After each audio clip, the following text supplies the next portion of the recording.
voilà, tâche ardue, synthétiser en 1 heure ces conversations sous l'arbre, sur l'arbre. Sachant qu'en 2 jours, on a entendu plein de choses différentes, mais malgré tout, on a quand même pu apprendre et comprendre que les arbres étaient plus proches et plus essentiels, même si tous, nous étions déjà convaincus, ils sont plus proches et plus essentiels pour nous. Et donc, sur ce rapprochement, on travaille à la fois artiste et scientifique, et donc on en a eu la preuve pendant ces 2 jours. Et donc j'ai essayé de déceler des thèmes qui sont apparus à chaque fois. Et en fait, celui qui m'a sauté aux yeux, finalement, c'est le rapport au temps. C'est l'idée de rapport au temps, de continuation, de pérennité, d'immortalité même, et d'inscription dans l'histoire. Et donc c'est là-dessus que je voudrais que nous revenions tous ensemble. Mais on va essayer peut-être de l'articuler autour de 3 axes, à savoir un petit peu dans quelle mesure on peut se mettre dans la peau d'un arbre, pour mieux le comprendre peut-être. Ensuite, comment d'un côté on pourrait finalement aider les arbres à mieux vivre, donc c'est l'histoire de protection, ce genre de choses, et à la fois, dans un mouvement inverse, voir dans quelle mesure les arbres peuvent nous aider, nous, à mieux vivre. Voilà un peu l'idée. Mais juste avant ça, un petit préambule, parce qu'en fait, on a appris il y a 2 jours la mort de Emmanuel Leroy-Ladurie, historien qui a mis le climat au centre de l'histoire.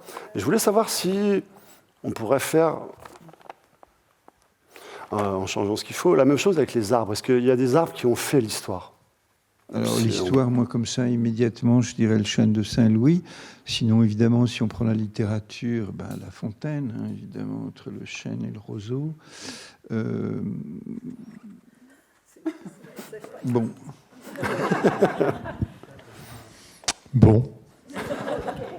Merci de votre aide. Je sais qu'on n'a qu'une heure, mais quand même. C'était pas un arbre en particulier, mais il y a des arbres qui ont fait l'histoire. Je pense à l'olivier, mais il y en a d'autres. Et qui ont fini par façonner entièrement des pratiques, des cultures, des coutumes et des paysages tout autour du bassin méditerranéen. Donc ça, c'est quand même un arbre qui a fait une civilisation. C'est pas le seul, mais il est quand même très prégnant. C'était mon idée. En fait, je disais bon, mais c'est vrai que...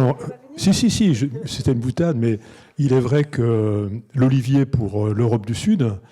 Mais l'arbre remarquable, l'arbre qui a marqué l'histoire, en particulier de la France, c'est vrai que c'est le chêne. On m'a demandé récemment de faire une liste des 20 espèces d'arbres emblématiques en Europe. C'est vrai que le chêne, il vient immédiatement à l'esprit. Il y a une longue tradition, une longue connivence entre le chêne et puis les sociétés humaines, en tout cas en France.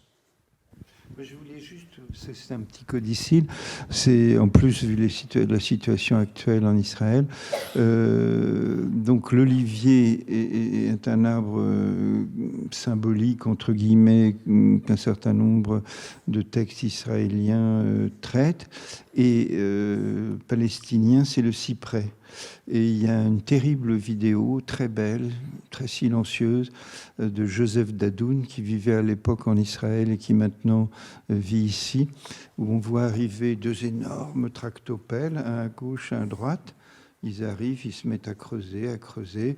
On se dit, bon, on va voir peut-être, je sais pas, des fondations, etc. Puis ils continuent à creuser.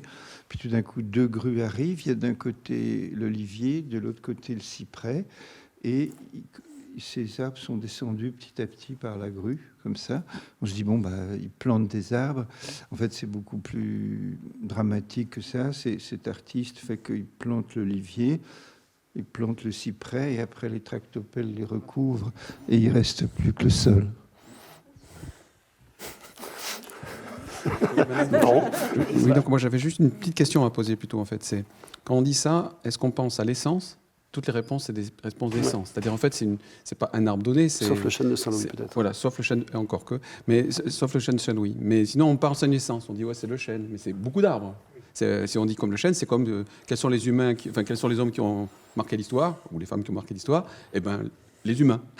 Voilà, l'espèce humaine. Voilà. Donc, après, il y a la question de savoir si il y a des arbres particuliers à un endroit donné qui ont marqué au moins l'histoire locale, parfois plus large. Et il y en a plein. C'est-à-dire qu'il y a eu des pratiques autour d'arbres qui étaient soit associés à des divinités, enfin voilà, mais qui étaient vraiment des arbres particuliers, pas juste les chênes en général ou les voilà. Donc je pense que c'est important et cette dialectique-là entre le chêne, enfin un arbre donné, alors individu ou pas, on en discutera peut-être tout à l'heure, mais et son espèce, et on se perd souvent là-dedans. Quand on discute, vous remarquerez qu'on ne fait pas très attention à la différence. Et elle est importante pour nous, par exemple. On n'apprécierait pas tellement qu'on dise des choses générales sur les humains sans nous donner la parole spécifiquement. Donc voilà, donc c'est juste à dire cette attention à ce problème. Juste peut-être pour terminer, en ce moment, il y a Christophe Cousin qui est réalisateur de documentaires naturalistes, qui est en train de produire une série pour Arte qui s'appelle L'arbre qui cache la forêt. Et on a réfléchi avec Christophe Cousin, quels sont les 6 arbres, ça recoupe ta question, quels sont les 6 arbres sur notre planète qui disent le plus des sociétés humaines. Et on est tombé à peu près d'accord sur le chêne pour l'Europe de l'Ouest, le bouleau pour toute la partie Féno-Scandinavie, Sibérie, toutes les peuplades du nord de l'Eurasie. Le capoquier en Amazonie, qui est un arbre qui a des liens très forts avec les peuples primaires. Le cèdre rouge pour toute la côte pacifique américaine. Et il manquait évidemment l'eucalyptus, l'arbre de la forêt de feu, qui pour les aborigènes est un arbre sacré. Il n'y a pas l'Afrique là-dedans. Le baobab. Voilà. Et donc, il va y avoir 6 documentaires sur ces 6 arbres emblématiques. D'accord. Ok, fin de la parenthèse sur le Walladuri, mais elle était pas mal quand même. Maintenant, rebondissons sur l'olivier, dont je crois, un des plus vieux spécimens en France, a, lui, 2000 ans. Donc, il a connu toute notre ère. Et donc, du coup, ma question est, comment appréhender, comprendre l'arbre, à la fois d'un point de vue scientifique et même à la fois d'un point de vue artiste, face à des choses dont l'inscription dans le temps est sans commune mesure avec nous. Parce que là, je parlais de l'olivier en France, mais on connaît des colonies clonales d'arbres aux États-Unis qui ont 80 000 ans. Donc, souvenez-vous, vous étiez il y a 80 000 ans. On a des pins qui ont 5 000 ans aussi aux États-Unis. Donc, comment composer avec ce rapport de temps qui me paraît être en fait un frein énorme à comment aborder l'altérité de l'arbre? Alors oui, c'est pas facile en fait. Lié à cette question-là, parce que la particularité des arbres, des plantes en général, mais les arbres en particulier, donc l'arbre, c'est une plante dont la partie aérienne est pérenne. Ça, c'est une des conditions d'être un arbre pour pouvoir grandir beaucoup. Un arbre, c'est un végétal grand, c'est un géant des végétaux. Pour pouvoir grandir beaucoup, il faut grandir longtemps. Parce que sinon, on sera petit, c'est des plantes herbacées. Donc il faut rester pérenne longtemps. Et ça veut dire avoir des cycles, par exemple, de repartir avec d'autres bourgeons, de recommencer à faire des branches. Et donc on a une difficulté qui est déjà de comprendre si c'est vraiment un individu ou si c'est une population. Et cette dialectique entre individu et population, pour l'arbre, elle est très forte. Parce que pour le coup, il y a des arbres où des rameaux n'ont pas le même patrimoine génétique qu'un rameau à l'autre bout d'un arbre. Ça, c'est l'extrême. Il y en a quelques-uns, effectivement. Enfin, ça existe dans les très vieux arbres, bien que ça a été des fois un peu surestimé, mais ça existe. Ça a été étudié par nos collègues, par exemple à Bordeaux, Plomion, voilà. Et donc, mais même si c'est le même patrimoine génétique, il n'empêche que moi, personnellement, j'aimerais bien, mais je ne vais pas bourgeonner devant vous. C'est-à-dire que je suis incapable de refaire un petit Bruno Mouliat qui part de l'autre côté, etc. Et donc, c'est cette chose-là, c'est décevant, il faut que je m'en aille, du coup. Et donc, cette chose-là change vraiment complètement aussi le rapport au temps. Oui, parce que nous, on a une vision d'individu dont le temps est défini, pas précisément, mais on sait qu'il est fini. Et donc, du coup, on a cette vision-là. L'arbre, lui, il va pouvoir réitérer, recommencer, et donc c'est plus compliqué à penser. Voilà. Donc maintenant, sur cette base-là, c'est justement notre enjeu que de comprendre les différentes temporalités, et elles sont très différentes des nôtres. Et c'est ce que j'ai essayé de montrer avec, par exemple, le cinéma accéléré, c'est que nous, on se trompe tout le temps sur ce qu'on peut comprendre des arbres à cause de ces différences de temporalité. Alors c'est vrai sur le temps très long, c'est-à-dire combien de temps ça va durer, mais c'est vrai aussi au fur et à mesure du temps, des jours, quoi. Voilà. Donc voilà, c'est ça que je voulais dire, mais il y a peut-être d'autres réflexions là-dessus. Est-ce qu'on peut se considérer qu'un arbre est en fait par essence, sans faire de jeu de mots, immortel? Non, je demandais en transition, mais le micro est... Non, je pense qu'évidemment, alors le temps, quant à la question des œuvres artistiques, ça joue un très grand rôle, naturellement, enfin, pour un certain nombre d'artistes. Je pense à un peintre qui voile toujours ses images en bleu, donc Jacques Monory, qui était un homme qui lisait les stoïciens, les lettres à Lucilius, les traités, enfin, et donc il se posait la question de l'individu dans le monde et sa capacité à vivre plutôt la difficulté d'être. Et alors il a fait un tableau qui venait d'un long voyage qu'il avait fait aux États-Unis, au Canada, et notamment à Death Valley. Alors il l'avait coupé en deux.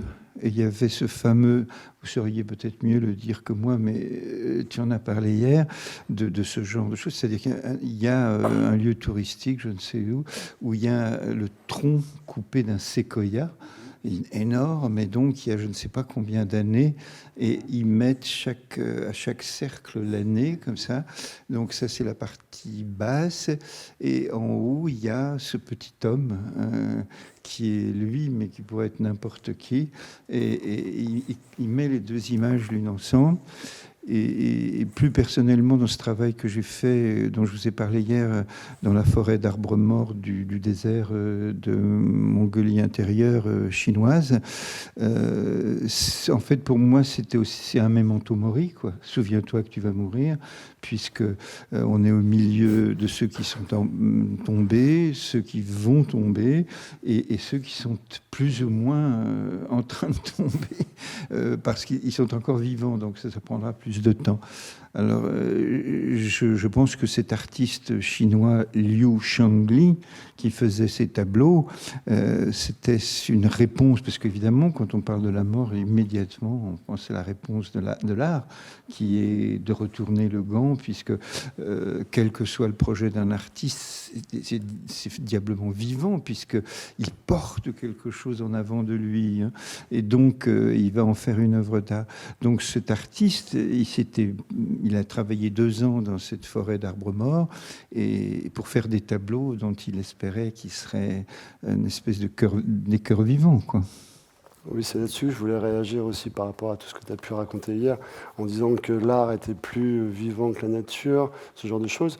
En fait, dans la plupart des exemples que tu as pris, où il s'agissait en fait de plus voir l'art comme ce qui ressuscite les arbres, parce qu'il était beaucoup de questions d'arbres morts au départ, en fait. Oui, ça m'intéresse. Enfin, à titre personnel, je pas forcément des artistes avec qui j'ai travaillé, mais la question de, sans transcendance, hein, mais de la résurrection comme fiction, comme légende, comme croyance, si tel est le cas, moi m'intéresse en effet beaucoup. Mais je crois que je voulais essayer de dire plutôt qu'il y a une réalité physique, matérielle, expérimentée, avec des éléments de rationalité, comme vous nous l'avez expliqué. Mais je pense, alors, je sais pas, oui, sans doute, il y a des psychologues et qui peuvent peut-être mesurer ça, mais il y a une réalité, enfin, pas une réalité, donc c'est plus une réalité, c'est un réel mental, c'est-à-dire ce mouvement mental qui nous fait vivre, nous porter vers l'autre, créer telle ou telle chose. Et je crois que c'est surtout ça la différence, c'est que l'art est quelque chose qui nous invite à vivre cette incroyable vitalité d'un réel mental qui est cherché en tout cas par l'art. Ce qui fait que quand je l'ai déjà dit combien c'était intéressant, et moi je ne peux pas m'empêcher de penser qu'il y a ces deux réels qui sont... Mais il existe en science, parce que quand on lit Lévi-Bruhl ou quand on lit les pères de la relativité, enfin bon, je pense Lévi-Bruhl parce que ça se passe dans un autobus, hein, vous connaissez le texte, il cherche déjà depuis pas mal de temps, et tout d'un coup, la solution que je ne saurais qualifier de manière précise, qui va se traduire par une équation, etc., il la trouve dans l'autobus. Ça veut dire que... C'est Poincaré. Ouais. C'est Poincaré ou c'est Lévi-Bruhl? C'est Poincaré. Poincaré, en descendant du tramway, se dit Eureka, D'accord. sans faire d'anachronisme. Voilà, donc je suis trop ignorant, mais il y a ça chez Kant. Alors lui, c'est un philosophe, c'est aussi le jour de la Révolution française, etc. C'est-à-dire que je crois que cette réalité mentale, ou ce réel mental, ça préoccupe les artistes. Hein. C'est pour ça que c'est pour moi plus vivant, en effet. Je ne vais pas redire ce que j'ai dit hier, mais ce que je veux dire, c'est que ce n'est pas une affirmation, hein, du tout. C'est ce que j'éprouve moi devant le magnifique spectacle de la nature et de ses renouvellements et de ses saisons, et tout d'un coup, de ce qui se tient devant moi dans une sculpture, dans une peinture, en présence. Et quand je sens ça, je vais souvent revoir ce tableau. Pour revenir sur cette question de la pérennité et de l'immortalité des arbres, nous avons essayé de chercher, quand je dis nous, les scientifiques travaillant sur les arbres, à expliquer la pérennité. Pourquoi un arbre est arbre? Pourquoi un arbre est immortel? Pourquoi un arbre? Comment peut-on? Est-ce qu'on peut expliquer par la génétique, est-ce qu'il y a dans le génome des arbres un trait qui explique cette capacité à être pérenne? D'accord, donc tu confirmes que potentiellement, s'il ne lui arrive rien, un arbre, il continue. Voilà. Il est théoriquement immortel. Et en fait, en comparant le génome du chêne, le premier arbre dont le génome a été séquencé, c'est le chêne. C'est le peuplier, puis le chêne. Mais le peuplier, c'est pas vraiment un arbre, disent certains. Le chêne, c'est un vrai arbre de forêt. Vous êtes dans les débats internes. Et en fait, on a comparé le génome du chêne à celui de la rabette, la petite plante, la mauvaise herbe dont parlait Bruno hier, et on n'a pas trouvé de différence. Il n'y a pas de mauvaise herbe. Non, en tout cas, cette petite plante herbacée minuscule, en fait, on n'a pas trouvé de trait génétique chez le chêne qui pourrait expliquer la pérennité des arbres. Et puis sinon, je crois que je l'ai souligné ce matin, en fait, nous autres scientifiques qui travaillons sur les arbres, on peut rester très humble, très modeste, parce qu'en fait, nos arbres, souvent, ils ont quelques semaines, quelques mois, rarement plus d'une année ou deux. Donc on ne sait pas vraiment comment fonctionne un chêne centenaire. Oui, donc ça, c'est une question essentielle pour comprendre comment ça marche, puisqu'on ne pourra jamais, je sais pas, prendre deux arbres et les faire pousser pendant 2 siècles pour voir dans des conditions différentes, pour voir s'il y a un truc qui est... Voilà. La science a du mal avec les arbres, quoi. La science a beaucoup de mal avec les arbres parce que c'est des organismes particulièrement incroyables dans le sens où effectivement gigantesques, ça pose des problèmes. Imaginez que vous vouliez étudier un arbre comme le fait Bruno, faire rentrer un chêne de 150 ans dans son laboratoire, ça va lui poser des problèmes. Non, mais quand tu seras en résidence ici, tu pourras. Voilà. Merci. Oui, ce que je voulais amener ici, c'était quelque chose, j'ai discuté avec plusieurs personnes de ça, mais il faut imaginer quand même, parce que par rapport à ce que tu disais, quand on a regardé donc une petite plante, une petite herbacée qui disparaît très vite, là, qui fait juste une fleur et puis qui disparaît, donc la rabette, et puis le chêne, on ne trouve pas de grandes différences génétiques. En tout cas, on ne trouve pas de choses immédiates qui peut dire c'est ça qui permet de faire la pérennité. Mais ce qu'il faut réaliser, c'est que les arbres et les arbres sont des plantes. Et au cours de l'évolution, il y a des familles qui n'ont pas arrêté de faire des arbres, puis de nouveau des herbacées, puis de nouveau des arbres. Vous voyez, c'est quelque chose qui change couramment. Par exemple, dans les îles un peu isolées, là, comme celle qu'il y a dans le Pacifique, souvent on a une colonisation par des herbacées. Il n'y a que des herbacées, il n'y a pas d'arbres. Mais là, il y a une niche disponible et on va voir des herbacées, dont par exemple des cousins de l'Arabidopsis, qui vont devenir arbres. C'est-à-dire que petit à petit, par l'évolution, ils vont refaire un arbre. Alors, il y a quelques familles qui sont un peu obsédées de l'arbre. Par exemple, les fagacées, elles ne changent pas, elles font que des arbres. Voilà. Mais il y a beaucoup de familles dans lesquelles, par exemple, les légumineuses, il y a beaucoup d'arbres qui sont légumineuses. Vous savez, les légumineuses, c'est là où il y a le pois, qu'est-ce qu'il y a comme exemple encore, les haricots, etc. Cette famille-là, donc c'est là où il y a le plus d'espèces d'arbres, mais il y a aussi beaucoup d'herbacées. Donc on a trop tendance, nous, nos catégories, qui sont liées, je pense, à notre mesure à nous, c'est qu'on sépare ceux qui sont plus petits que nous, c'est les herbacées, et ceux qui sont plus grands que nous, c'est les arbres. Mais en fait, dans l'évolution, c'est pas ça comme ça que ça se passe. C'est une possibilité, l'arbre, mais aussi, c'est possible de revenir d'un état d'arbre à un état d'herbacée. Et ça, c'est assez facile, en fait. C'est-à-dire, si vous voulez, vous êtes arbre, donc vous êtes une espèce d'arbre, et tout d'un coup, la sélection autour fait que ça change, et finalement, il y a un avantage à être herbacé. Une façon de devenir herbacé, c'est juste de fleurir très vite. Si vous fleurissez la première année, et si vous fleurissez sur tous tous vos éléments de cellules souches, vous fleurissez de partout, c'est ce qu'on voit là, les floraisons incroyables des herbacées, et bien du coup, en un coup, avec quelques mutations, vous redevenez une plante qui ne fera pas une longue carrière, puisqu'elle va fleurir et mourir. Rose, voilà, n'a vécu que ce que vivent les roses. Et donc, c'est très facile, en fait, de refaire une herbacée à partir d'un arbre. Et donc, on se trompe en ayant l'idée que les arbres, c'est une chose et les plantes, c'est autre chose. En fait, les arbres sont des plantes comme les autres. Simplement, elles durent plus longtemps. Mais du coup, là, il n'y a plus d'immortalité. Alors, oui, c'est très juste. C'est-à-dire que ce que font les plantes herbacées qui meurent donc de l'année, celles qui sont annuelles, c'est qu'elles épuisent toutes leurs cellules souches, donc tout leur groupe de cellules souches qu'on appelle les méristèmes. Donc c'est des petits endroits, des petits massifs qu'il y a par exemple dans les bourgeons, par exemple aussi dans les bourgeons on va dire. Eh bien, elles vont les épuiser tous dans la floraison. C'est-à-dire qu'elles vont fleurir à foison, tout va être épuisé, et donc il ne reste plus rien, il ne reste plus de cellules souches, et du coup elles meurent. Et donc ça, pour devenir arbre, dans le sens de passer d'herbacée à arbre, il faut sauver une partie de ces cellules souches de la floraison. Voilà. Et donc ça, c'est une façon première d'arriver et de garder des bourgeons pour les années qui viennent. Voilà. Et donc c'est ça qui est le processus, disons, d'évolutif qui conduit aux arbres. Alors, disons ligneuse, aux pérennes. Et ensuite, il faut monter en hauteur, etc. Tu es d'accord ? Je le vois qui est comme ça, là. Oui, non, je suis d'accord, mais en fait, en t'écoutant, je me faisais la réflexion que personne ici, depuis hier, s'est posé la question de qu'est-ce qu'un arbre ? Ça a été complètement évident. On est ici pour parler, converser sous les arbres.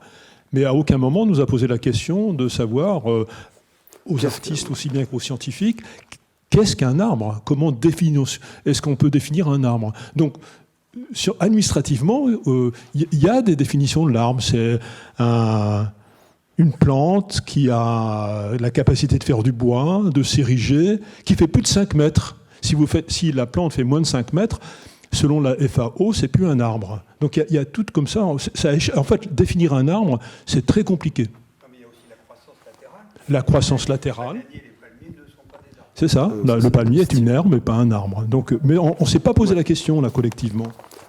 Mais on va laisser l'artiste répondre. Eva, pour toi, c'est quoi un arbre ? Eh ben, pour moi, c'est un sujet, en fait. Et on parlait justement de pérennité, d'immortalité de l'arbre.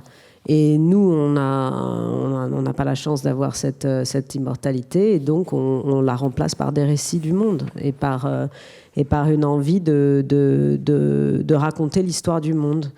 Alors les scientifiques, je pense qu'ils viennent de là aussi, parce que finalement, se poser la question, trouver des explications, on a parlé plutôt en parlant des mythes justement, c'est certainement ce qu'on fait. Et puis pour repartir, donc je dirais que pour moi, l'arbre, c'est un sujet, c'est un questionnement aussi, c'est un point d'interrogation, parce que je suis comme à vous écouter, je connais plus de choses, mais je mesure aussi à quel point collectivement, on ne comprend encore pas grand-chose, puisqu'on est radicalement différents et qu'on ne peut pas se parler par un langage commun. Donc on ne peut se parler que en observant des signes, avec une réponse parfois que Giuseppe Pennone, par exemple, dans sa prise en main symboliquement cherche à créer. Mais voilà, donc il y a des signes de part et d'autre et des réponses de part et d'autre qui nous éclairent un peu. Et puis, pour s'éloigner un tout petit peu du sujet de l'arbre, et revenir un peu aussi vers le sujet de l'art, Olivier parlait tout à l'heure de ce qu'est l'art pour nous et de cette capacité comme ça à recréer le vivant. L'art aussi, comme les plantes, a changé de statut tout le temps. C'est-à-dire que les œuvres qu'on regarde, qui nous sont arrivées d'autres périodes, sont en fait des mystères aussi sur leur origine, parce que très souvent, on ne sait pas exactement quelle était, ou on a des signes ou des faisceaux d'indices pour savoir quelle était exactement la fonction et symbolique et sociale de ces œuvres, mais elles n'étaient certainement pas ce que nous éprouvons en allant dans un musée ou dans une exposition. C'était encore un autre lien aux sociétés humaines et à la culture, très certainement un langage, comme ça l'est toujours aujourd'hui, mais qui avait un statut autre. Donc nous-mêmes, quand on regarde un arbre millénaire, on peut se poser la question de son origine et qu'est-ce qu'il a vécu comme époque avec les hommes qui l'ont observé. Mais nous-mêmes, dans nos propres productions humaines, nous sommes des mystères aussi, puisque un grand nombre des objets qui nous entourent, nous les méconnaissons. Ça me rappelle une étude intéressante d'un anthropologue qui avait eu la chance d'étudier une tribu. Et cette tribu avait en fait abandonné quelques mois auparavant son village. Et donc du coup, il s'est dit, bon, je ne vais pas voir le village actuel, je vais me concentrer sur le village abandonné et faire mon étude anthropologique. Et ensuite aller voir la tribu et leur dire, alors j'ai déduit ça, est-ce que vous êtes d'accord? Et en fait, il s'est planté sur toute la ligne. C'est beau quand même. C'est beau quand même de faire ça. Moi, j'étais responsable pendant 3 ans de ce qu'ils appellent l'Espaldar de Lascaux 3, enfin la dernière. Bon, je ne sais plus à combien on en a. 4, je crois. 4 Lascaux 4, toute refaite en entier, tout ça, en simulation. Et donc, j'ai travaillé. C'était la fin du débat. Est-ce que c'est des artistes qui ont peint ça? Débat qui avait duré 10 ans. Les archéologues disaient, mais certainement pas, c'est pas des artistes, il n'y a pas de conscientisation, c'est des rituels liés aux animaux, etc. Puis petit à petit, dans leur colloque, ils se sont dit, mais non, c'est complètement faux. Pourquoi? Parce qu'ils ont réussi avec je ne sais quelle technique, c'est la même main, pour une grande partie, qui a produit un animal de face, un animal de profil, etc. Donc c'est bien, selon eux, ce que j'entendais, la conscientisation de quelqu'un qui reproduit l'espace, et qui le change. Même certains, alors ça c'était encore, il y a eu dans Le Monde un article, ils ont, vous savez, il y a des mains. Hein, et donc, il y a certains archéologues qui disent ces mains sont des mains de femmes. Donc, ça n'est pas du tout un rituel où on devait faire ceci, cela. Et puis, il y a la fameuse chose, alors déjà qui avait mis la puce à l'oreille, c'est que... Alors, il n'y a pas d'arbre dans Lascaux. Enfin, c'est dans le charbon de bois qui a servi à faire. Et c'est la fameuse manière dont ils prennent le relief de la paroi pour en faire un effet esthétique, la manière dont ils traitent le dessin. Donc, tout ceci pour dire... oui, parce que la question de savoir qu'est-ce qu'on voit et quand quelle est l'histoire de ce qu'on voit, ce qu'elle va dire, en fait, bon, moi je ne vais pas répéter bien sûr qu'il y a des tas de données historiques, etc. Mais quand on voit que ce débat sur Lascaux, qui avait donc Lascaux à 20 000 ans, si je me trouve bien, ou 30 000, 22, 23. Oui, 22. Eh bien, ça a duré presque 100 ans. Enfin, ce débat, est-ce que c'était déjà de l'art? Est-ce que c'est pas de l'art? Est-ce que c'est des rituels? Et ça continue un peu dans nos périodes proches. Les magiciens de la Terre, fait par Jean-Hubert Martin, c'était une question de polémique terrible parce qu'il y avait des artistes, certaines personnes ici occidentales disaient mais ça c'est... Non, c'est pas de l'art. Vous savez, les dessins à partir de cailloux colorés, etc. Et en fait, ça redit toujours la même chose, c'est que l'art a véritablement au cœur de ce qu'il peut proposer sur la vision du monde, l'interprétation, quoi. Alors évidemment, là, il y a de l'histoire, il y a de l'économie, il y a tout ce qu'on veut, mais ça n'est que... Ce ne sont des discours qui accompagnent, je crois. Donc je redis de manière peut-être un peu volontariste, l'art est irréductible à lui-même, c'est-à-dire que c'est si on ne comprend pas que l'art c'est une forme dont on ne sait pas exactement, et même nos créateurs, qu'est-ce qui est en train d'apparaître, on manque quelque chose de l'art. C'est ça l'expérience, de mon point de vue. D'accord. Si l'un de vous voulait réagir ou pas, sinon on part sur autre chose. Je t'en prie. Une seule petite question quand même. Ce qui est frappant, c'est donc l'art rupestre, il n'y a pas un arbre, hein, alors que dehors, il y en avait plein, hein, et sinon, il n'y aurait pas eu les animaux non plus. Et donc, quand on présente dans l'histoire de l'art, quand ça commence à devenir un sujet intéressant, enfin d'intérêt en tout cas, c'est-à-dire quelque chose qui, par exemple, dans la peinture, est représenté comme quelque chose d'important, c'est assez récent, en fait. Voilà. Et ça, c'est frappant, je trouve. C'est-à-dire que pendant très longtemps, l'art ne s'est pas intéressé aux arbres. Sauf comme décor. ou comme voilà, des frises, genre, ou ce que tu disais sur les chapiteaux corinthiens, mais qui est en fait juste un élément d'architecture. C'est frappant ça. Et donc, alors, je pense que voilà, très bien. Dansons la conversation. Non, c'est pas ça. C'est que je dirais que alors c'est pas spécifiquement les arbres, mais c'est le végétal. Je pense que la relation à l'ornement et le fait qu'on ait besoin de systématiquement convoquer en priorité la nature et puis un peu aussi beaucoup les animaux et ensuite en troisième les humains dans tout ce qu'on a fabriqué et notamment nos architectures et nos villes. C'est un lien à l'arbre et à la nature. Enfin, je veux dire, sinon il n'y aurait pas ce besoin d'ornement. Donc ça veut dire que quand on recrée un espace qui finalement nous retranche ou nous protège, ou qu'on cherche à maîtriser, parce que c'est vrai que la question qu'on n'a pas abordée, en tout cas aujourd'hui, c'est la peur et la potentielle catastrophe que peut provoquer la nature. Une forêt qui brûle et qui nous menace, un tremblement de terre, un ouragan, enfin une maladie. Enfin, je veux dire, il y a des tas de la nature est ambivalente, elle est aussi menaçante, elle est aussi un effroi et quelque chose dont il faut se protéger. Donc c'est les deux, c'est la main qui caresse et qui frappe, quoi. Et c'est vrai que cet aspect-là, on en a pas vraiment parlé. Et puis, par exemple, la première chose que la plupart tous les animaux et les mammifères apprennent, c'est de faire la distinction entre ce qui est comestible et ce qui est un poison, ce qui nous tue et ce qui nous nourrit. Et c'est la nature aussi. Donc, pour moi, je dirais que la représentation, en fait, et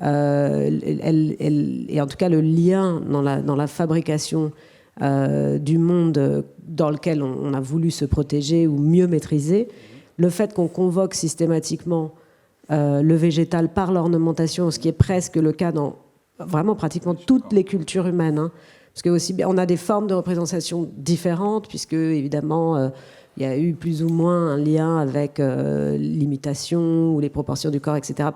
Dans certaines cultures ça existe, d'autres pas, mais le végétal il est présent absolument partout, donc ça veut dire que on n'ignore pas notre environnement. Au contraire, on l'intègre à ce que nous créons, à ce que nous fabriquons, qui est hors de cet environnement ou au milieu. Enfin, voilà. Donc une sorte d'artefact, en fait. Oui, un artefact qui ressemble aux arbres, quoi.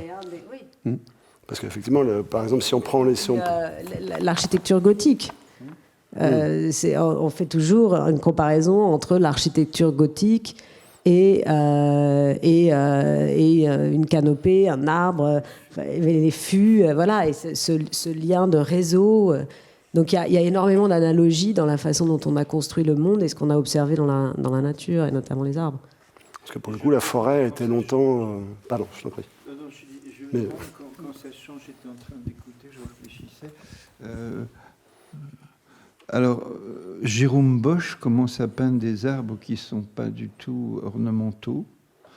Je ne sais pas exactement, il faudrait voir. Évidemment, après le XVIIe, Claude Le Lorrain, enfin bon, etc. Là, ça y est, il existe en tant que tel. Mais il y a certainement un moment où ça doit virer, parce que je pensais aux plongeurs de romains, enfin, là on fait la mozzarella. Paestum, c'est effectivement des ornements, hein, c'est des plantes en fait. Donc pour le coup, on ne prend pas en compte l'arbre vraiment, c'est purement décoratif. Et il n'y a pas un mouvement le mouvement ne s'inverse pas au début du XVIIIe siècle où la végétation, l'arbre devient sujet du tableau et non plus... À quel siècle tu dis ? 18e, je dirais. Ah complètement, bien sûr. Et puis après, même au XVIIe, moi je pense que les dessins de Lorrain, ça peut être des jardins, certes, mais c'est vraiment une présence, peut-être plus agréable, plus équilibrée, plus soyeuse, etc. Après, je pense que l'arbre au 19e est évidemment un des éléments romantiques. On l'a vu avec Friedrich. Ce matin, sauf que c'est une personnification, c'est pas pareil. C'est pas pareil. Je ne sais pas. Je pense que l'arbre a des tas nous ouvre des tas de portes, dont celle de la personnification. Il n'est pas forcément. Ce que tu veux dire, c'est est-ce qu'il est une identité portant. Alors moi, la question, c'est ce que j'ai essayé maladroitement de dire, ça c'est la réalité. Mais le réel, c'est pas ça. C'est-à-dire qu'avec un arbre, le réel qui est le nôtre, c'est qu'on va se projeter, revenir, se projeter, ça va changer. C'est-à-dire le réel, c'est une chose mobile, en fait. Alors, dans ces conditions, ça peut être une appropriation, un rejet, un refuge, dans lequel tu vas être investi, l'artiste va être investi, et peut-être le spectateur, peut-être propose-t-il au spectateur de vivre le sentiment qu'il a fait créer, quoi. J'ai du mal à penser que Enfin, philosophiquement, c'est simplement une position parmi d'autres, mais j'ai du mal à penser on peut penser ce qui nous entoure en dehors de la question de cette mobilité de la relation liée à la perception, à l'activité neuronale, au toucher, enfin, etc. Je vois mal les choses exister en soi comme ça, notamment dans la nature. Un point qui me paraissait super important, on s'éloigne un petit peu du sujet de la temporalité, et encore que, c'est plutôt se projeter vers le futur, en fait, cette fois. C'est comment vous, scientifiques, et vous, artistes, répondez à... Attendez, je retrouve ma phrase. Une phrase de Morisot qui dit « Notre société devrait se fixer comme enjeu majeur d'enseigner à chacun, des enfants surtout, à distinguer une forêt d'une plantation, comme on apprend à lire et compter. » En gros, la clé, c'est l'éducation pour espérer un jour peut-être améliorer le sort des arbres et par là même le nôtre. Vous avez non pas... C'est différent. Personnellement, la première fois qu'on m'a téléphoné pour me dire, c'était à France Culture, est-ce que vous aimeriez faire une émission ? C'est drôle d'ailleurs quand j'y pense. Oui, sur la forêt. J'ai dit, je voudrais faire une émission sur la forêt. Alors évidemment, j'avais interrogé un scientifique, c'était 5 fois une demi-heure. Et puis après, ça devenait les légendes, ça devenait... Et ça se terminait sur quelque chose de plus linguistique, enfin plus proche de nous, la forêt des signes. Mais ça existe depuis toujours, que la forêt était prise comme métaphore d'une chose à déchiffrer. Donc cette phrase est venue, la forêt des signes, vous le trouvez chez Saussure, chez plein d'autres gens. Oh, c'est un débat très profond au sein même de notre communauté, quoi. Est-ce qu'une plantation, c'est une forêt ? Donc certains botanistes disent non, c'est un champ de maïs, c'est un champ de pin maritime, c'est pas une forêt. Le peuplier, c'est pas considéré au sein de notre communauté comme une espèce forestière. C'est vrai que c'est une espèce de bordure de rivière, de ripisylve, c'est pas vraiment des forêts, ça. C'est un peu comme les haies. Ce qu'il faut quand même garder à l'esprit, c'est que la forêt qu'on définit aujourd'hui, en tout cas en France, la fameuse forêt immémoriale, avec ses chênes centenaires, c'est une invention très, très récente. Et la pure création de l'homme, c'est-à-dire qu'aujourd'hui, la forêt qu'on connaît en France, en Europe plus généralement, elle date du minimum forestier, c'est-à-dire en 1840, l'état des forêts françaises était tel, il restait à peine 10% de la superficie du territoire qui était forestier, et des forêts qui étaient plutôt en mauvais état. Les forêts de montagne avaient été rasées par les moutons et les pâturages. Et donc, là, il y a eu une prise de conscience. En 1840, reboisons. Grand plan de reforestation des montagnes, et on est passé de 10% du territoire à 31% aujourd'hui. Donc le paysage a considérablement changé en moins de 3 générations. Et la forêt qu'on voit aujourd'hui, quand on se promène à Fontainebleau, quand on se promène à Tronchet, on pense qu'elle est là depuis Vercingétorix, depuis Astérix même. La forêt des Carnutes. Voilà, c'est la fameuse forêt, la Gaule chevelue de César. En réalité, non. On l'évoquait tout à l'heure à table, on a maintenant la démonstration, il y a un très bel article qui est sorti il y a à peine 2 semaines dans Science, que la forêt européenne, et la forêt française en particulier, c'était une savane. C'est-à-dire que cette grande forêt du néolithique où les chasseurs-cueilleurs sont venus du Moyen-Orient auraient traversé une forêt extrêmement dense, plein de mystères, plein de magiciens, qu'il fallait y pénétrer à la serpette, elle n'existe pas, probablement pas. La forêt de cette époque-là, elle était parcourue de gros gibiers, un peu comme la savane africaine, très ouverte. Donc déjà là, même pour nous, ça bouleverse notre vision de la forêt. Et cette forêt-là, elle n'existait pas il y a 13 000 ans. il y a 13 000 ans, là où on parle aujourd'hui, c'était une toundra. Donc il faisait plus froid. Il faisait beaucoup plus froid. Il y avait un immense glacier sur la Scandinavie. Il y avait le glacier du Rhône qui descendait jusqu'à Valence. Et donc, en fait, ici, il faisait 4 degrés en moyenne par an. Et donc, c'était la steppe. Et il a fallu le réchauffement climatique de l'époque pour que, en 3000 ans, les arbres qu'on connaît aujourd'hui, chênes, hêtres, noisetiers, cornouillers, et toute la flore qui va avec, qui étaient réfugiés dans les péninsules ibériques, italiques et balkaniques, et là où il faisait encore à peu près doux, il aura fallu 3000 ans pour remonter et recoloniser le territoire européen. Donc les forêts, je dis toujours, les forêts, les arbres, ce sont des nomades climatiques, ce sont des migrants climatiques. Ils n'ont pas cessé en ces 200 milliers d'années qui viennent de s'écouler à faire le yo-yo entre le nord et le sud. Donc cette vision un peu idéale d'une forêt immémoriale, dense, qu'il faudra absolument protéger, parce que nos racines s'y trouvent, c'est un artefact. D'accord. Donc même la fameuse forêt polonaise, d'où sortait Morisot quand il a dit ça, c'est aussi une légende. Alors, non, mais vous allez le dire, hein, mais c'est vrai que, par exemple, j'ai été très surprise d'entendre des débats sur, alors celle-ci, mais aussi sur la forêt amazonienne, sur sa date, en fait. Et donc, oui, c'est vrai que là, vous allez nous éclairer sur les débats scientifiques à ce sujet. C'est vrai qu'on a tendance à projeter. Alors, je n'étais pas parti là-dessus, mais je ne suis pas sûr d'être totalement compétent sur cette chose-là. C'est vrai qu'on a tendance c'est traditionnel de dire ceux qui on connaît depuis longtemps, c'est-à-dire 2 générations, c'était là depuis tout le temps, en gros. Enfin, 2-3 générations, c'est la durée pendant laquelle... Donc c'est vrai, on le fait pour les forêts, on ne le fait pas que pour les forêts. Donc moi, ce que je voulais dire, qui n'est pas du tout la réponse à ta question, mais je ne suis pas capable de répondre à ta question, c'est qu'on pense que le seul domaine des arbres, c'est la forêt. Ça fait partie de notre présentation, ça. D'ailleurs, toi, tu as dit, je veux vous parler de la forêt. C'est autre chose que... C'est sauvage, c'est autre chose, quoi. La savane est aussi un domaine dans lequel les arbres ont vécu pendant très longtemps. Et ils vivent encore.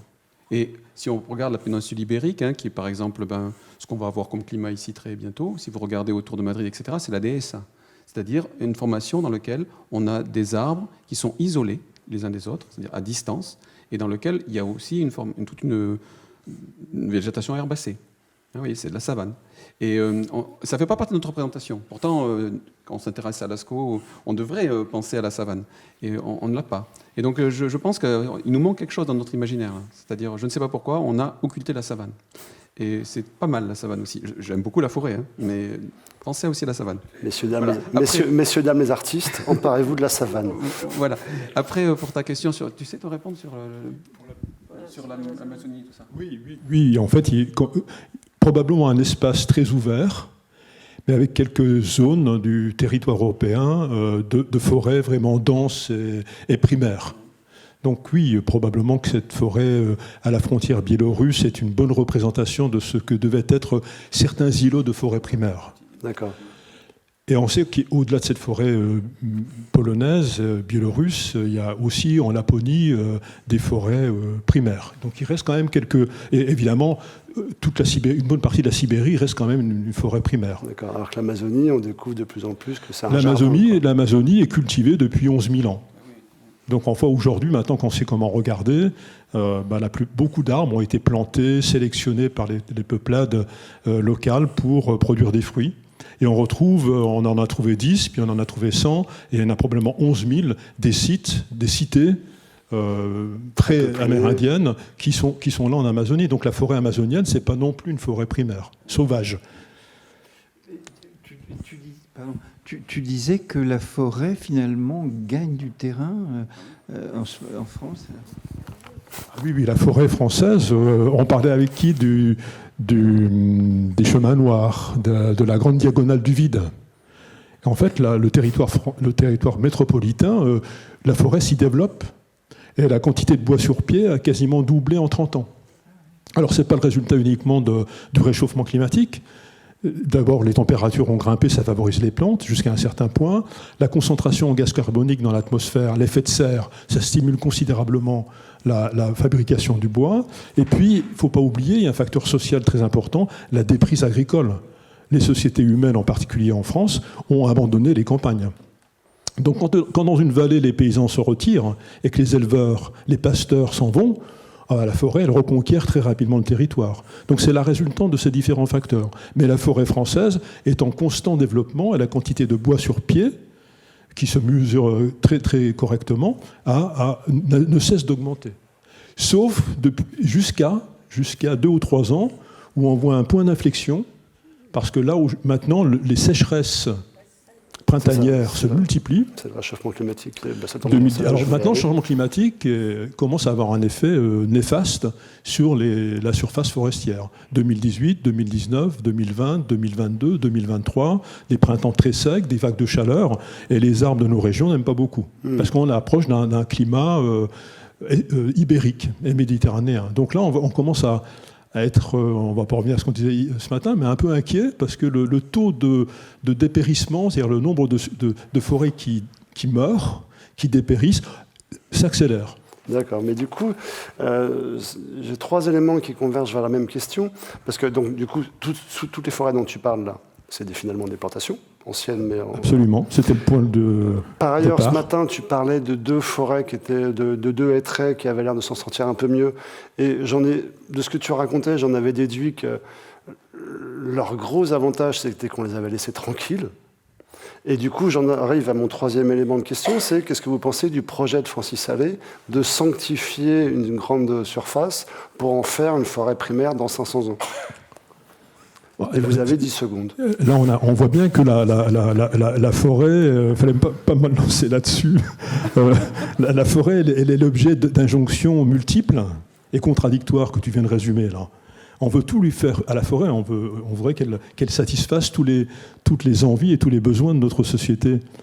Et c'est compliqué, c'est quand même quasiment impossible. Le forestier aujourd'hui, on lui demande, par les textes réglementaires, de produire plus de bois, de produire du bois pour la bioénergie, c'est les accords de Grenelle sur l'environnement, et en même temps on lui dit maintenant la forêt ça doit aussi rester un sanctuaire de biodiversité, parce que 72% de la biodiversité s'y trouve. Il faut absolument préserver ça. Eh bien, quand vous êtes ingénieur forestier ou technicien forestier, que vous gérez votre portion de la forêt de Tronchet, c'est une équation impossible. Donc moi, ma réponse, je ne suis pas sûr que je sois très compétent, je ne suis pas vraiment un forestier gestionnaire, c'est de se dire sur le territoire français. Et puis alors, Francis Allais vient et nous dit, il nous faut une forêt primaire.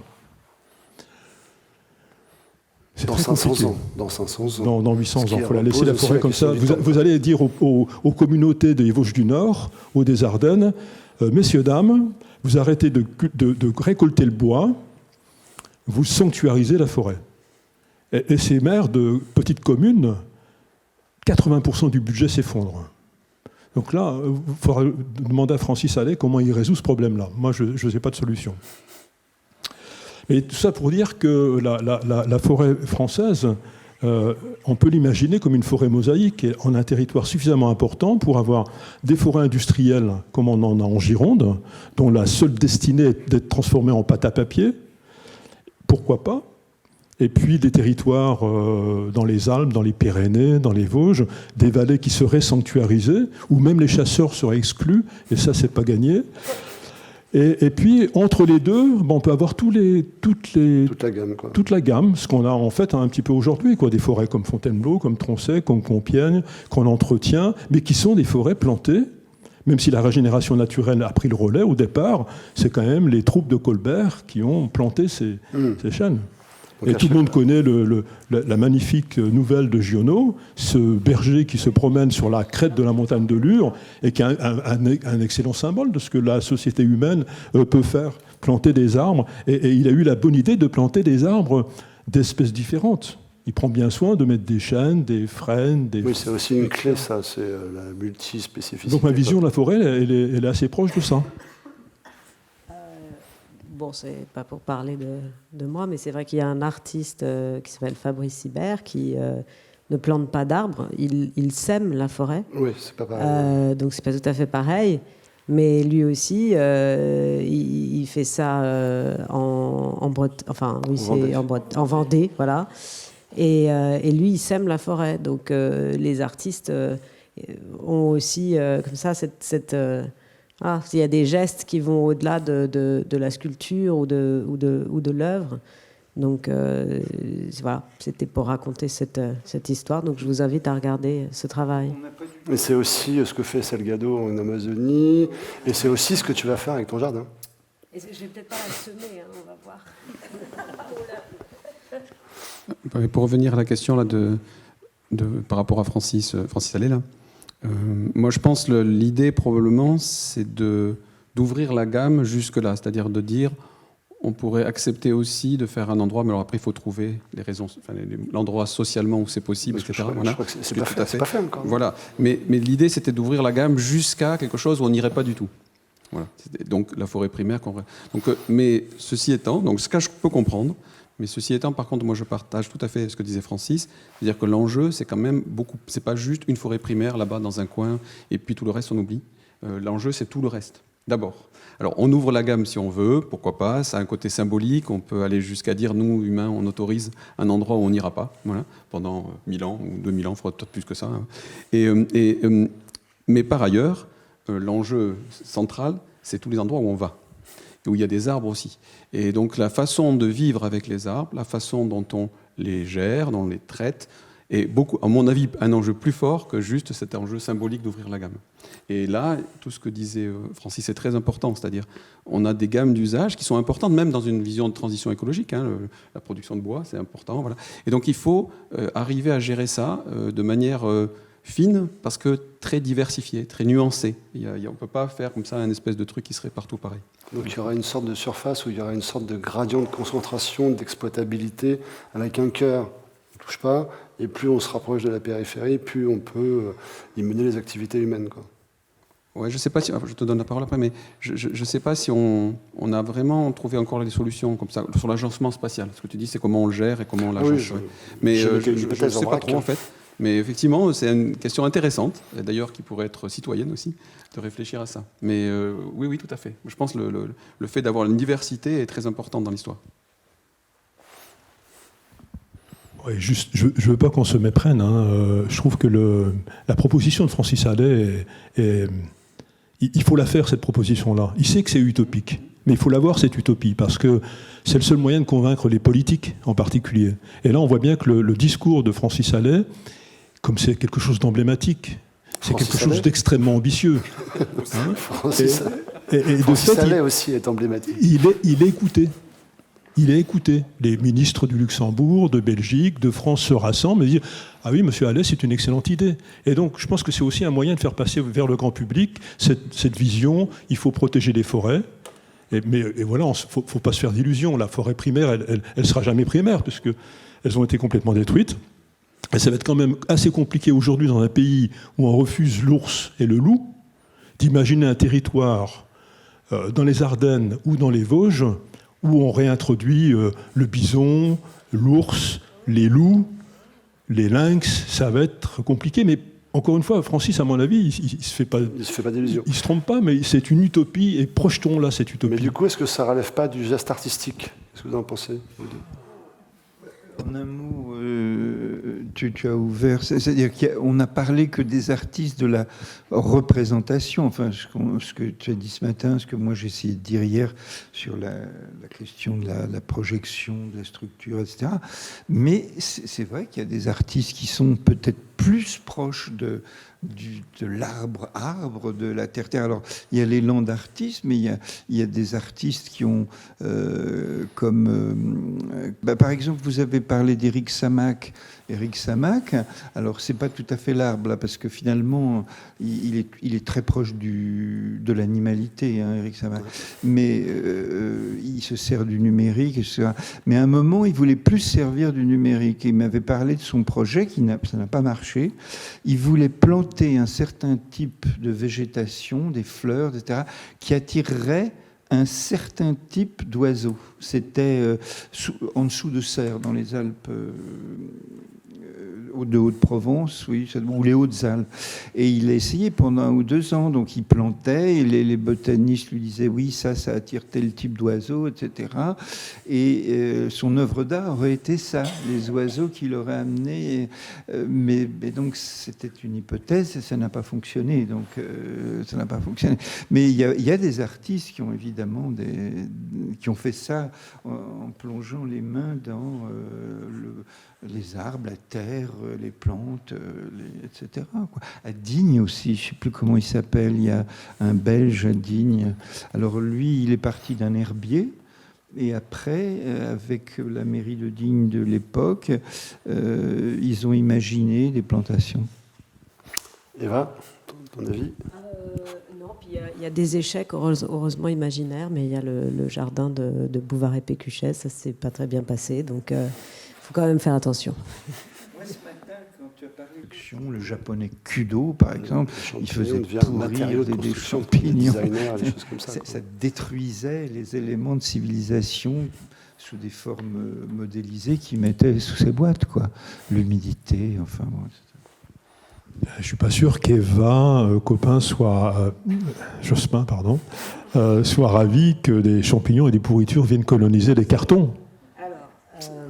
Oui, la durabilité des œuvres. La durabilité des œuvres, oui, c'est sûr que c'est un sujet, mais c'est vrai que justement, ce qui m'intéresse dans l'espace du jardin, de la folie architecturale et particulièrement de la grotte, c'est que ce sont, et vraiment en particulier la grotte, ce sont des espaces qui ont créé des symbioses et des hybridations avant l'heure, donc des œuvres immersives, c'est très à la mode aujourd'hui, où il y a de la putréfaction, où il y a du beau, du laid, de l'étrange, du sublime, du bizarre, et il y a du marin, du maritime, et il y a du souterrain, et il y a du déplacement aussi, parce que finalement, ces grottes ornementales déplacent des éléments qui ne sont pas censés se retrouver, et qui vont être convoqués tous ensemble, donc comme une espèce d'une grotte-monde qui serait à la fois marine, souterraine, peinte, sculptée, ornée, et où il y a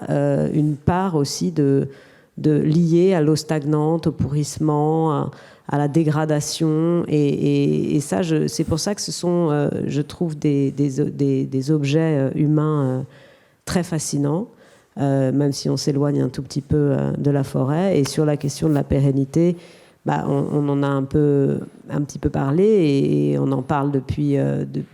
Enfin, on a parlé du temps. On a commencé aussi cet échange tous ensemble sur la question du temps et de la durabilité. Et ce qu'on voit, c'est qu'en fait, les choses se transforment en permanence, et qu'au fond, les œuvres. Enfin, moi, j'ai toujours abordé ça de cette façon. Je pense que la pérennité des œuvres d'art, elle est liée au désir de les conserver et au hasard. Et puis même parfois, quand on désire les conserver, il y a des choses terribles qui se passent en 2 secondes. On a parlé de Palmyre, on a parlé des Bouddhas de Mamignane, Pompéi. Il peut se passer des choses comme ça. Oui, enfin, Pompéi, c'est autre chose, c'est une catastrophe. Palmyre, c'est un vestige qu'on fait sauter, quoi.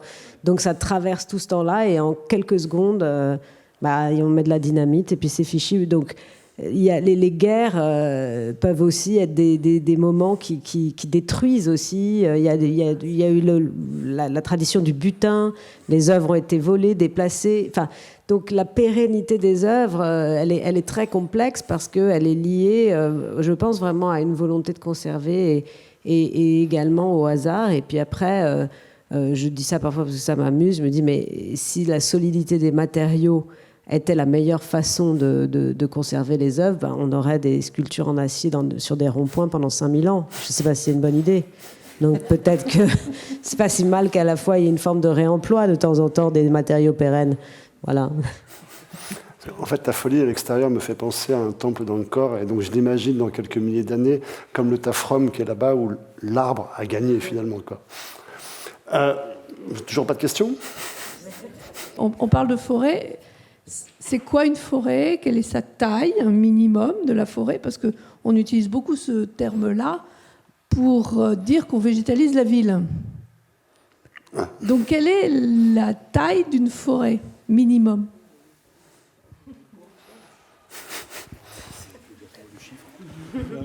On en revient à ce qu'on disait tout à l'heure. Il y a des chiffres, alors je peux me tromper, mais une forêt, pour la FAO, ça doit faire au moins 5 hectares, je pense, avec des plantes qui font plus de 5 mètres. En dessous, c'est plus une forêt, ça va être un bois. En dessous du bois, ça va être un bosquet. Voilà, il y a quand même, dans la langue française, il y a toute une série. Tu sais quelle est la base de ça? C'est-à-dire, pourquoi on a décidé ça? Parce que c'est peut-être simplement c'est ce qu'on s'est mesuré, voilà, c'est ça. peut-être avec les outils à une époque donnée. Donc écologiquement, à partir de quel moment l'écosystème est suffisamment complexe et la bordure suffisamment loin pour qu'à l'intérieur il se passe autre chose. Voilà. Et donc c'est lié à la taille des arbres déjà, parce qu'il faut qu'il y ait beaucoup d'arbres. Tu vois, si tu prends la hauteur, il faut multiplier ça dans l'autre sens pour que ce soit suffisant. Donc ça ne va pas être la même chose suivant des tout petits arbres et des grands. Une forêt de moins de 5 mètres, c'est pas possible. Pourquoi pas? Parce qu'un arbre, c'est à partir de Oui, 5 mais mètres. on n'a pas discuté. On voit bien que c'est une définition complètement... qui est juste une convention sociale, quoi. En fait, les arbres, tels qu'on veut les définir en forêt, c'est des trucs qui permettent de faire des poutres, par exemple.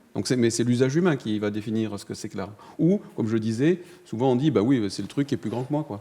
C'est ça un arbre, en fait. C'est ces végétaux qui sont plus grands que moi, sauf les bananiers, parce qu'on ne veut pas qu'il y ait de bois. Bon. Mais si on réfléchit écologiquement, il y avait toute la notion, par exemple, quand Francis parlait de clé de voûte, donc de la position des arbres dans la forêt, qui vont être très importants pour cet écosystème. Donc là, il faut effectivement une certaine complexité, un certain nombre d'arbres, peut-être une certaine diversité aussi, pour avoir un fonctionnement d'écosystème équilibré, où on n'intervient pas, où il peut fonctionner tout seul, en fait. Donc je pense que les écologues, ils ont pu travailler là-dessus, mais franchement, moi, directement, je ne sais pas te répondre. Ce que je veux dire simplement, c'est que ça va dépendre de la taille des arbres, ça c'est sûr. Alors, est-ce qu'on a le temps pour une dernière question, ou pas? Est-ce qu'on peut avoir une ville moderne dans une forêt?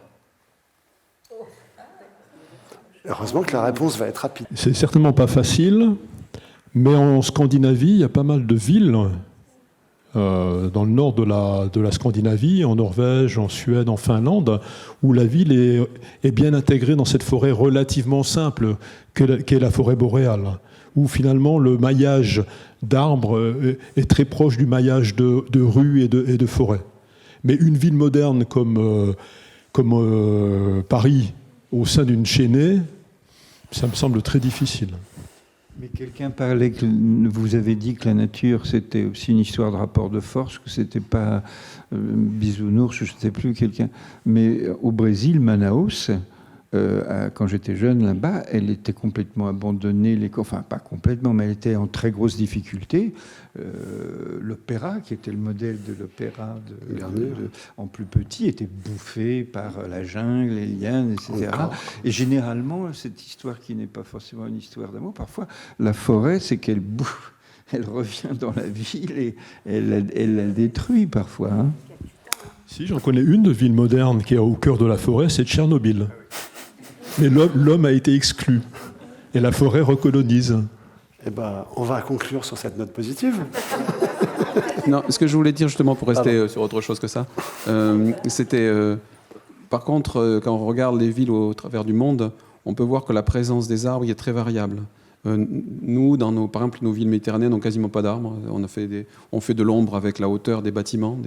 Et donc la question de réintroduire, de refaire de la place aux arbres dans les villes, et qu'est-ce qu'on est prêt à accepter pour refaire cette place, à la fois dans le foncier, mais aussi dans les feuilles qui tombent et qui font glisser sur les trottoirs ou qui salissent les voitures, etc.